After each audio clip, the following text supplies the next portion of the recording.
Hello, my name's Ben. And my name's Josh.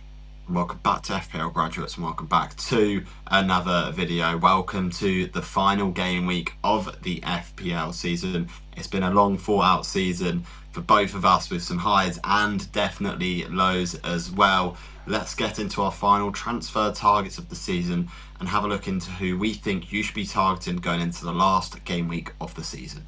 Okay, then, yeah, so a huge game week, obviously, ranks to be gained going into this last week, but also, more importantly, not to be lost as well. I don't think many managers will need to make crazy decisions in order to gain some rank. Usually, it's the little and often bits that do the trick. Obviously, if you're 30 plus points away from your rival or your mini league rival, then maybe you might have to take a few risks, but overall, I'd say, play it like any other normal week. Obviously, make the most of your transfer and go from there. Here are a couple of our top tips for Game Week 38.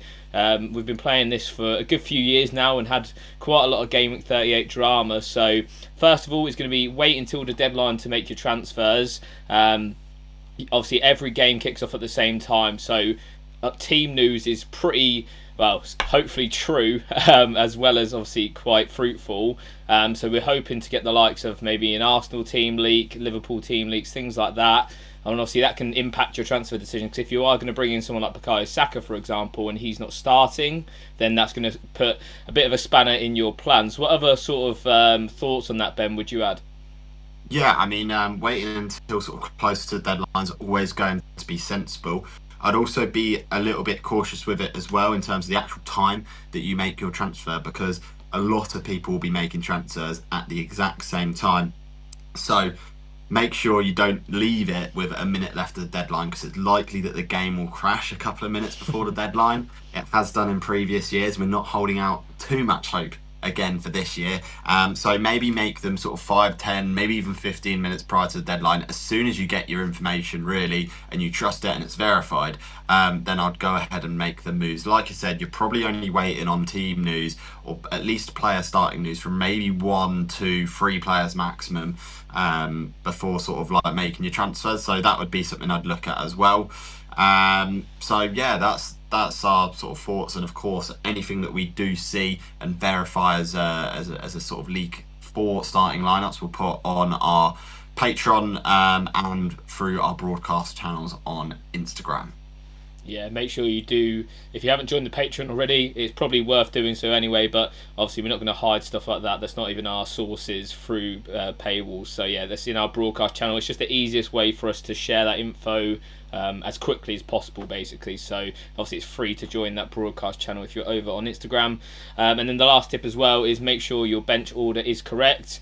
There will be benchings. You're not going to get every single lineup pre deadline. So make sure if you do have a decent bench, make sure it's in a good order and that you're comfortable with maybe the first or even the second player coming off that. And obviously, if you're not aware of what that means, basically there's numbers above the bench, 1 to 3. The first one will come on if it's not a defender, basically if you're playing a free back. So yeah, pretty simple, pretty self-explanatory. If you're playing at Game Week 38, you're probably going to know that by now, but there are top tips. So let's get into the transfer targets. So first of all, we've got Connor Bradley. Last game week looked very dangerous against Brighton down at that right back position. We think he's got that position locked down. Of course, so much happening with Trent Alexander-Arnold. We don't actually see him getting too many minutes, if any minutes at all, just based on the reactions we've seen from Liverpool fans as well as Arne Slot. I think Connor Bradley will get that start and get that nod, and his attacking threat is very much there for the last game of the season. So I think with a decent fixture at home to Crystal Palace, we'll be looking at a decent return, hopefully. And of course, Palace played a heavily rotated side in game week 37. We could very well see that again in game week 38 if Glasner is giving the players a little bit extra time off for celebrating. But yeah, Connor Bradley is the first player on our list. Josh, what's your thoughts? Yeah, I own Bradley myself and benched him last week. And to be honest, he should have come away with a goal and an assist. He missed a really good chance in that game. Clean sheet wise, I wouldn't be too hopeful, just because I see that game just being a mad goal fest, to be honest, with Eze and Mateta being benched against Wolves in midweek. I'd imagine them coming back into the starting 11 for the weekend. And obviously both of them are obviously very, very dangerous. Like you say, it is Crystal Palace at home, not Southampton away for Liverpool assets this week. At 1% owned, obviously I wouldn't recommend defender transfers, to be honest, unless you really need to. But I think he's probably one of the better ones that you can make. Okay, so the second and the final defender, and the reason we're only doing two is because you shouldn't really be making defensive transfers just because the upside is much more with the attackers in this game. It's going to be Jakub Kiwior. He does have Southampton away this week. £4.8 million, obviously the cheap option into that Arsenal defence, but probably the most reliable right now with Gabriel out injured, Saliba picking up a hamstring injury and coming off at half-time at the weekend. I'd expect him to start again, probably alongside Calafiori like we saw in the second half of that game against Newcastle. Obviously he has that one attack and return, the header in the double game week, and alongside with 3 clean sheets. It's just a cheap way to get into that Arsenal defence, which is obviously ranked the best in the league. Ben, would you be still looking at a double up if you could in this Arsenal defence? Yeah, if you can, then I think it's a bit of a differential move. But of course, I think there's going to be an impact and a drop off in terms of how the defence looks going into that Southampton game. Of course, Southampton not really got much to play for, so it could come out and just try and attack Arsenal. So yeah, I'd be a little bit hesitant on doubling up on the defence for Arsenal.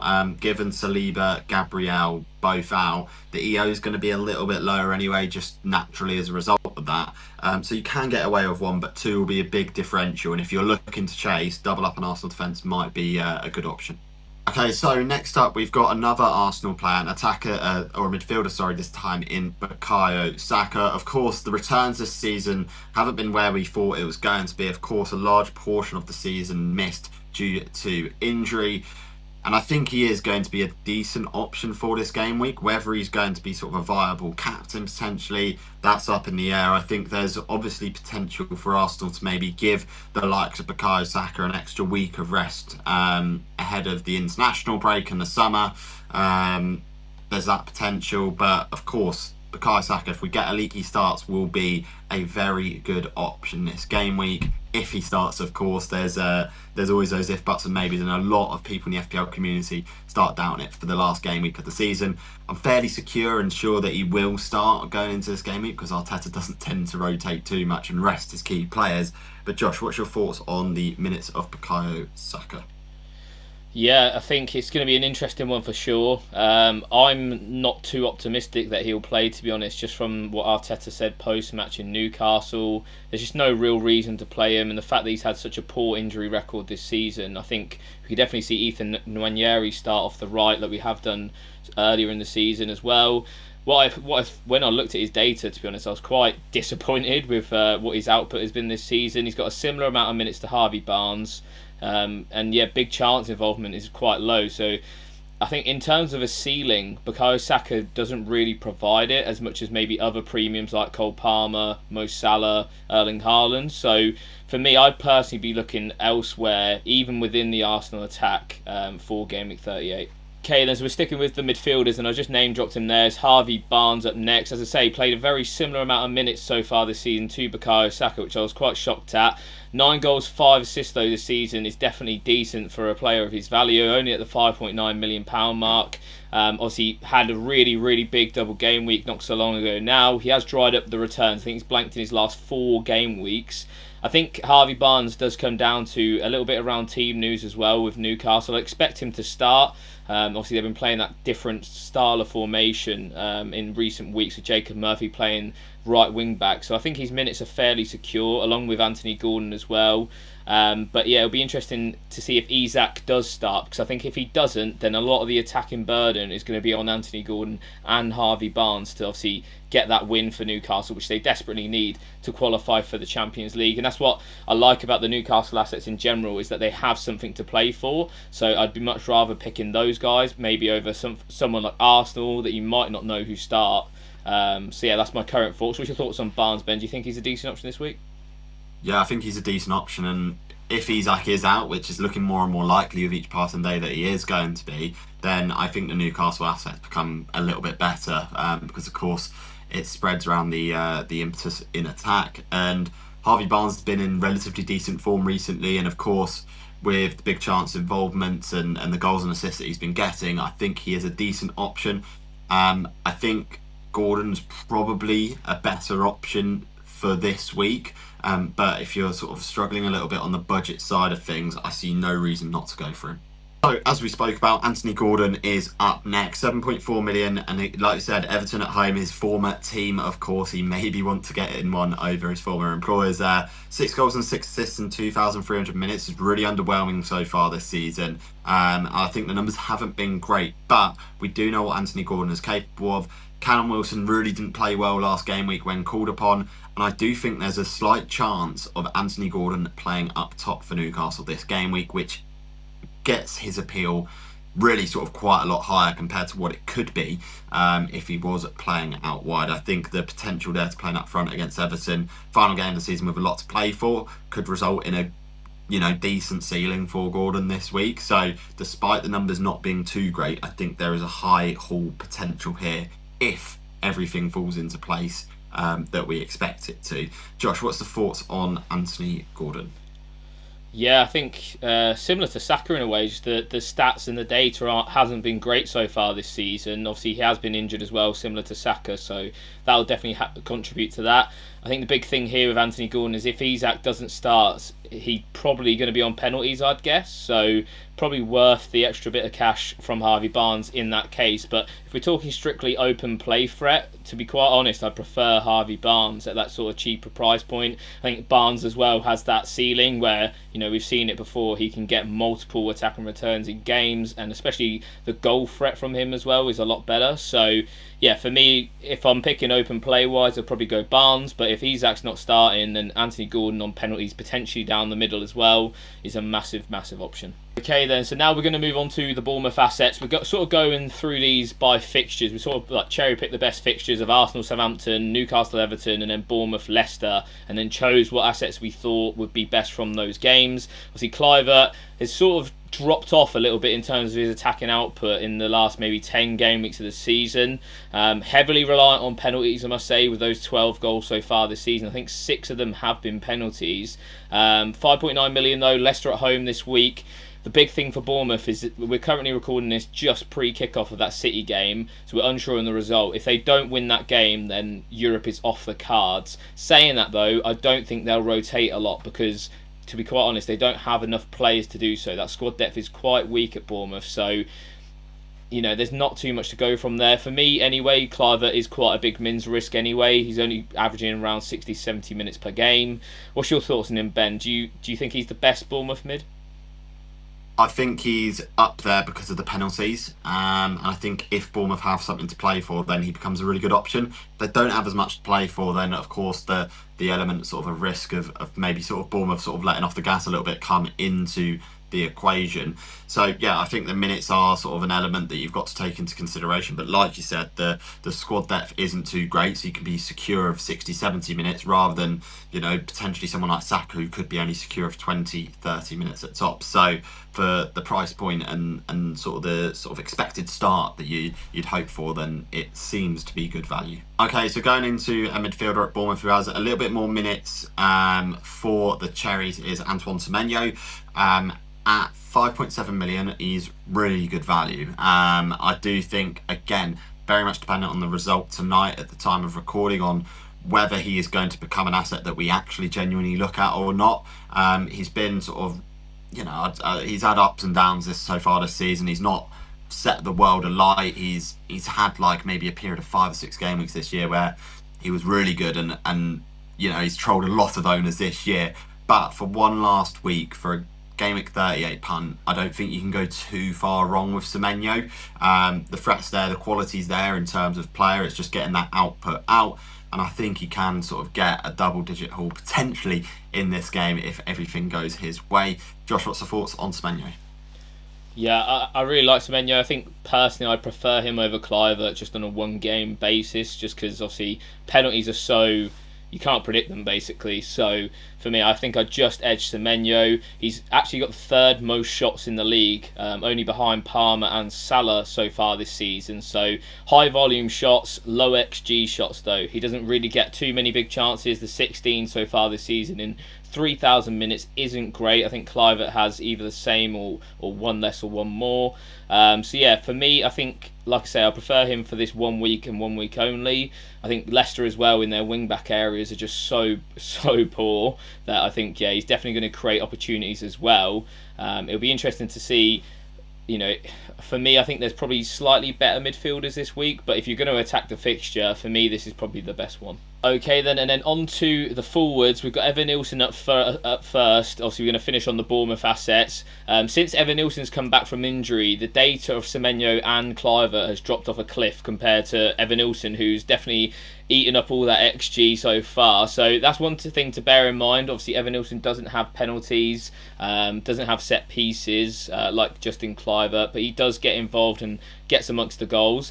I will say though that a lot of his XG are really high XG opportunities, when he's like on the goal line, for example, against Arsenal. So just bear that into consideration a little bit. His data might be a little bit skewed, but Ben, I think he's a decent option. And if Isak is out and you're an owner of Isak, this is probably the first move you'd make, right?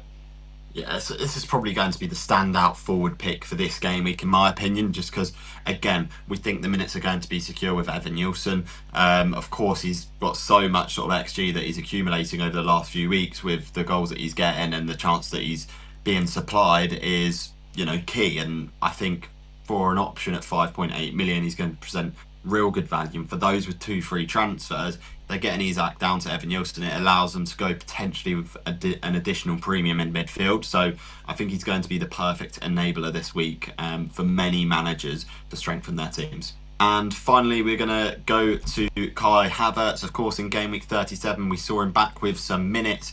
And if we get a leak prior to the deadline, I think Havertz could become a decent option. Of course, I do think in terms of minute ceiling, he's looking at 60, 70 minutes at the maximum. If not, you're looking at a substitute appearance. So keep an eye on the team news.